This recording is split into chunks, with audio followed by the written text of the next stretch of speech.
That's me, Ellie Birch, a future teacher. When I was in school, technology was just coming to be a part of daily life. I could research, play, and learn on my computer at home, but once I got into the classroom, the majority of our time was spent listening to the teacher and looking at the chalkboard. In elementary school, there were hands-on activities that kept me and my classmates intrigued. However, the older I got, the more sitting and listening I had to do in school. This often got boring, which in turn made me lose my focus and interest in what we were studying. I set off to college with skills in typing, some basic PowerPoint, and social networking, most of which I learned on my own time. I was unsure if I would face any technological barriers once I got to the university. In my freshman year, I saw a smartboard for the first time. I was tutoring in a local third grade classroom and was amazed by this new gadget. Wow!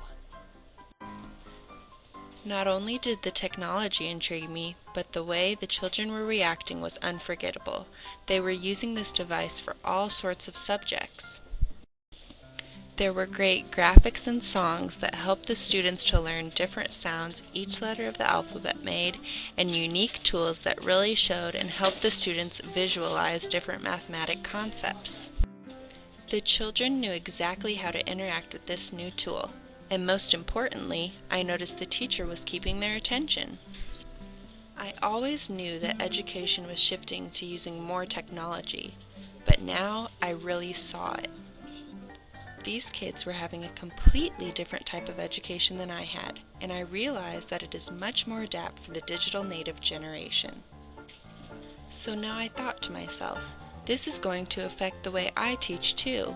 What am I going to do about this shift when so many advances in technology are new to me too? I have to stay on top of the latest. I can research and attend conferences and seminars for teachers that keep them updated on ways to use new technology. I need to think of creative ways to keep my students interested in the subjects they are being taught. Most importantly, though, I feel I need to find a balance. I will use technology such as smartboards, computers, and PowerPoint. However, I will attempt to achieve a good mix in my classroom of my students interacting with technology, their classmates, hands-on reading material, and interacting with me, their teacher. There is much to be said about old methods that work well in education just the way they are, and I think some of which will always be here to stay.